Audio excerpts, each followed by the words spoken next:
अरे मैडम क्या हुआ? ओ सॉरी सॉरी सॉरी, वो क्या है ना, गलती से टकरा गया, मेरी कोई ऐसी इंटेंशन नहीं थी। बकवास बंद करो तुम दोनों। तुम जैसे लफंगों को ना मैं बहुत अच्छी तरह से जानती हूँ। अरे सड़क पर अकेली लड़की दिखी नहीं कि बस चलती है उसे छेड़ने के लिए। अरे मैडम, आपको तो अभी तक छेड़ा भी नहीं है, आप तो बिना फालतू में इल्जाम लगाए हो हमारे ऊपर। और मैडम वैसे भी तुमने इतना भड़को मत, क्योंकि तुम लड़की हो ही नहीं। तुमने तो सिंदूर लगा रखा है ना, तुम तो शादीशुदा हो, यानी तुम तो भाभी हुई। और तुम्हें पता है जो मजा भाभियों को छेड़ने में है ना, वो लड़कियों को छेड़ने में कहाँ है यार। तुम सच में बहुत खूबसूरत हो। जुबान संभाल कर बात करो मुझसे, नहीं तो ये जुबान जो है ना वो खींच लूंगी मैं। मुझे किसी आम लड़की की तरह मत समझना कि जिसे तुम छेड़ोगे और वो तुम्हें बिना कुछ कहे यहाँ से आराम से निकल जाएगी। मैं उन लड़कियों की तरह बिल्कुल भी नहीं हूँ। ऐसा मारूंगी ना तुम दोनों को कि अकल ठिकाने आ जाएगी। और उससे भी काम नहीं बना ना तो पुलिस में डंडे पड़वाऊंगी तुम दोनों को। और सबसे बड़ी बात ये बताओ कि तुम लोगों को शर्म नहीं आती ऐसी हरकत करते हुए? अरे तुम्हारे खुद के घर में भी तुम्हारी माँ, तुम्हारी बहन कोई तो होगी ना, औरतें होंगी जिनको तुम जानते होगे, जिनकी तुम इज्जत करते होगे। तुम्हारे घर की लड़कियों की इज्जत और बाहर की लड़कियों की इज्जत नहीं है क्या? हाँ, जिनको तुम चलते फिरते कहीं भी आते जाते ऐसी अपनी मर्जी से छेड़ दोगे और उनके साथ बदतमीजी कर लोगे, उनको गंदे गंदे कमेंट्स पास करोगे। अरे थोड़ा तो सोचा करो तुम लोग कि उनकी भी इज्जत होती है, उनका भी परिवार है जिनकी इज्जत है। अगर उनके साथ तुम ऐसी हरकतें करोगे तो उन्हें कैसा फील होगा? तुम जैसे लड़के होते हैं जिनकी वजह से जो बाकी लड़कियां होती है ना अनसेफ फील करती हैं हर जगह। ओए बस का लड़की, ज्यादा चुपड़ मत कर, समझ गई? तू ना मेरे को जानती नहीं है। अगर तू मेरे को जानती ना तो तेरी ये कैंची की तरह जुबान नहीं चलती जो ये तेरी चल रही है मेरे सामने, समझ गई? तू जानती नहीं है मैं हूँ कौन। और शायद तुम मुझे नहीं जानते, क्योंकि मैं बाकी लड़कियों की तरह बिल्कुल भी नहीं हूँ। मैं उनमें से नहीं हूँ जो चुप बैठेगी। मैं ऐसी हूँ कि तुम दोनों का जीना हराम कर दूंगी। आगे से मुझे अपनी शक्लें मत दिखाना। अगर मुझे तुम लोग कहीं दिखाई दे गए ना तो पुलिस में कंप्लेंट कर दूंगी मैं। चलते हैं।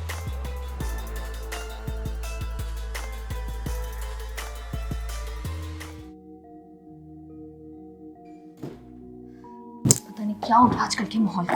अरे सना क्या हो गया? क्यों तुम इतना बड़बड़ाती हुई आ रही हो? हाँ, रिकी कुछ नहीं, इतनी कोई बड़ी बात नहीं है। बस वो मैं घर वापस आ रही थी तो आज रास्ते में मुझे 2 लड़कों ने छेड़ा और मेरे साथ बदतमीजी भी की। क्या तुम्हारे साथ 2 लड़कों ने बदतमीजी करी? सना तुमने मुझे फोन क्यों नहीं किया? मैं ना उन दोनों लड़कों को वहीं पे आके सबक सिखाता। अरे रिकी आप शांत हो जाइए, गुस्सा मत करिए। मैंने उन 2 लड़कों को पहले से ही बहुत ज्यादा सुना दिया और अच्छे से सबक सिखा दिया मैंने उनको। पुलिस की धमकी भी दी थी मैंने उनको। आज के बाद ना वो ऐसी गलती करने के बारे में सोचेंगे भी नहीं। पता नहीं क्या हो गया आजकल के लोगों को, कैसे कैसे लोग हैं इस दुनिया में। इंसानियत तो बिल्कुल खत्म हो गई है। मेरे को तो शर्म आती है ऐसे लोगों के बारे में सोचते हुए। अरे उनके घर में माँ बहन नहीं है क्या? दूसरों की बहनों को छेड़ते हैं। ऐसे लोग ना समाज में रहने के लायक नहीं है। ऐसे लोग ही होते हैं जो समाज को गंदा करते हैं। अच्छा भैया, जरा मैं बाहर जा रही हूँ अपने दोस्तों के साथ। अरे ज्योति सुनो, लेकिन अचानक से ऐसे कहाँ जाना पड़ गया तुमको? सारी बातें बतानी होती है क्या भाभी? अरे कोई बात नहीं।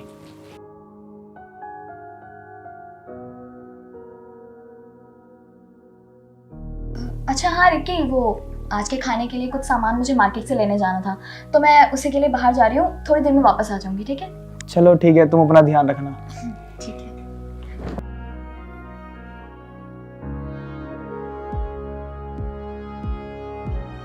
धर्मेंद्र, तुमने बात की अपने घर पे?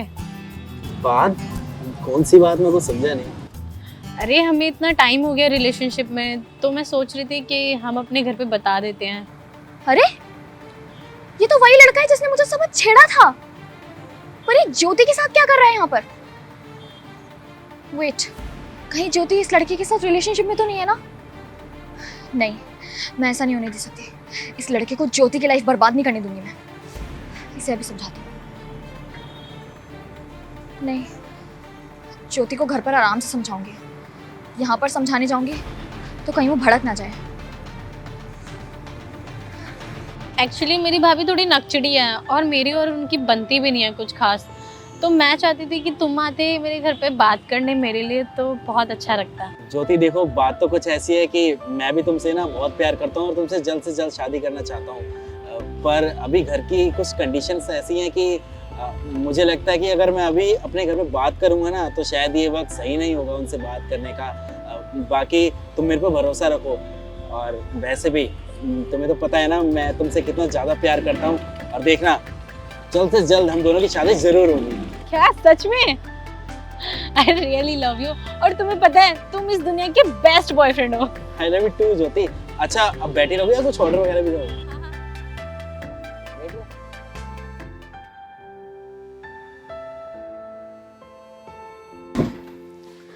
ज्योति सुनो, जरा मेरे पास आकर बैठो।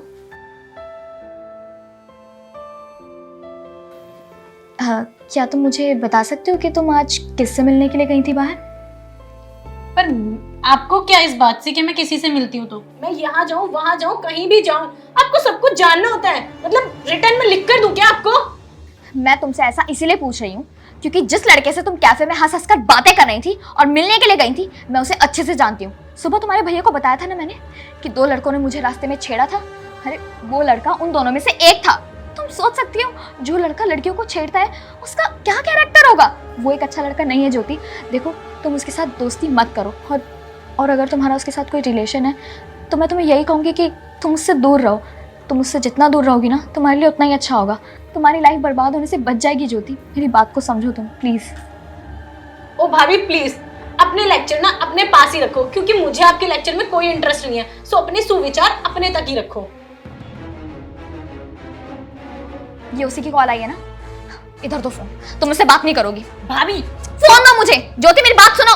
छोड़ो मेरा फोन। मैंने कहा ना फोन दो मुझे। भाभी सौतेली भाभी हो, सगी बनने की कोशिश मत करो। और आप होती कौन हो मेरे मामलों में टांग अड़ाने वाली? ज्योति आज तुमने अपनी भाभी पर ही हाथ उठाया। ज्योति ये क्या हरकत है?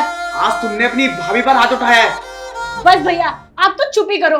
भाभी के प्यार में ना जोरू के गुलाम बन चुके हो। और आपको पता भी है भाभी ने किसको गलत कहा है? जिससे मैं प्यार करती हूँ उसके बारे में गलत बोला। और भाभी होती कौन है उसको गलत बोलने वाली?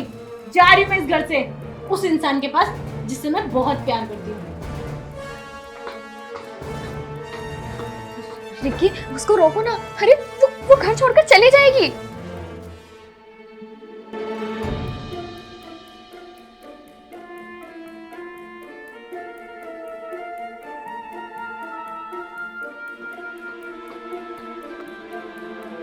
ज्योति ज्योति जान दो सना, उस पे ना भी प्यार का भूत चढ़ा हुआ है। जब ये प्यार का भूत उतरेगा ना तो खुद ही वापसी आ जाएगी।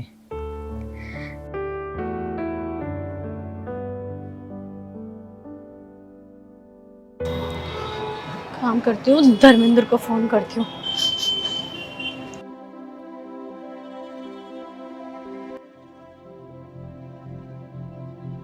ये फोन क्यों नहीं लग रहा है यार?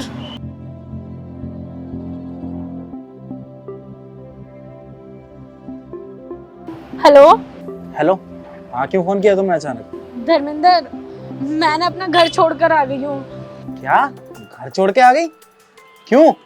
धर्मेंद्र मेरे घर वाले नहीं मान रहे थे यार हमारी शादी के लिए, इसलिए मैं घर छोड़कर आ गई। और ये सब मैंने तुम्हारे लिए तो किया है। अरे तुम्हें शर्म नहीं आई क्या अपना घर छोड़ते हुए? जिस भैया भाभी ने इतने प्यार से तुम्हें पाला, तुम उन्हीं को छोड़ के आ गई? हाँ धर्मेंद्र ये सब मैंने तुम्हारे लिए किया है ताकि हम खुशी से जिंदगी बिता सके एक दूसरे के साथ। अच्छा, तो शादी के लिए नहीं मान रहे थे इसलिए तुम घर छोड़ के आ गई? देखो ऐसा है, अब ना मैं तुमसे शादी नहीं करना चाहता क्योंकि मैं ना तुम्हारी दौलत से प्यार करता था। और जब तुम अपना घर छोड़ के ही आ गई तो ऐसी बात है, तुम्हारी सारी दौलत जो सारी जजायत थी वो तुम्हारे पास तो अब रही नहीं होगी। तो बेहतर यही होगा कि ना कहीं भी जाओ पर मेरा पीछा छोड़ दो। और हाँ ये भी सुन लो, मैं ना तुमसे प्यार नहीं करता, मैं आयुषी से प्यार करता हूँ और मैं उसी से शादी करना चाहता हूँ। तुम्हारे पास सिर्फ और सिर्फ मैं पैसे के लिए था, समझ में आ गई? आज के बाद अगर मेरे को कॉल या मैसेज आ गया ना तो मुझसे बुरा कोई नहीं होगा। भूल जाओ मुझे कि तुम्हारी जिंदगी में कोई धर्मेंद्र नाम का लड़का भी था। फोन काट। ये बात सुनो। Hello Dharmendra, hello.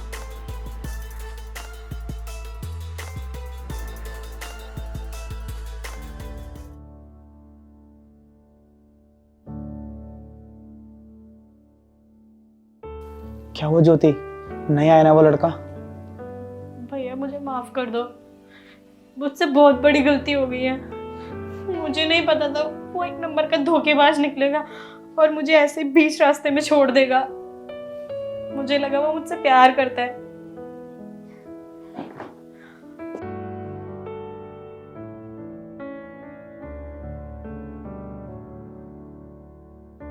भाभी मुझे माफ कर दो, मुझसे बहुत बड़ी गलती हो गई है। और शायद मेरी गलती की माफी भी नहीं है, क्योंकि मैंने भगवान जैसे भैया भाभी पे इतना झूठा इल्जाम लगाया और बदतमीजी की। प्लीज भाभी मुझे माफ कर दो। भैया माफ़ कर दो? अरे मैं कौन होता हूँ माफ़ करने वाला? मैं तो तुम्हारा सौतेला भाई हूँ ना। तुम्हें पता है ज्योति, जब बचपन में हमें माँ छोड़े गए थे ना, तो माँ से मैंने एक वादा करा था कि तुम्हारी आंखों में ना कभी आंसू आने नहीं दूंगा। और बचपन से ही ना मैं तुम्हारी सारी जिद पूरी करता हुआ आया हूँ, तुम्हारी सारी ख्वाहिश पूरी करी है। मैंने तुम्हें फ्रीडम दी और तुम्हें अच्छे कॉलेज में पढ़ाया, लेकिन ना शायद मेरे से कोई गलती हो गई। मैंने तुम्हें हर चीज़ तो दी, मैं तुम्हें संस्कार नहीं दे पाया। और आज तुमने इतना बड़ा कदम उठा दिया कि तुम घर छोड़ के चली गई। हाँ भैया आप सही कह रहे हो, मैं उसके प्यार में बहुत ज़्यादा अंधी हो गई थी। मुझे सही और गलत का अंदाज़ा ही नहीं लगा और आपके दिल को इतनी ठेस पहुंचाई। प्लीज़ भैया मुझे माफ़ कर दो। मैं आगे से कभी कोई ऐसा काम नहीं करूँगी, ना ही कोई कदम उठाऊँगी जिससे आपको परेशानी हो। कोई बात नहीं ज्योति, वो कहते हैं ना, अगर सुबह का भूला शाम को घर वापसी आ जाए तो उसे भूला नहीं कहते। और मुझे जानकर अच्छा लगा कि जो तुमने गलती की है ना, उसे तुमने एक्सेप्ट किया। इससे अच्छी बात क्या ही होगी।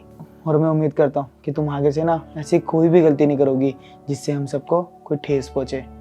और भाभी प्लीज़ मुझे माफ़ कर दो, मैंने आपके ऊपर हाथ उठाया। भी आप मेरी भाभी माँ समान हो, फिर भी ये जानते हो मैंने आपके ऊपर हाथ उठाया। मुझे बहुत शर्मिंदगी है इस बात पे।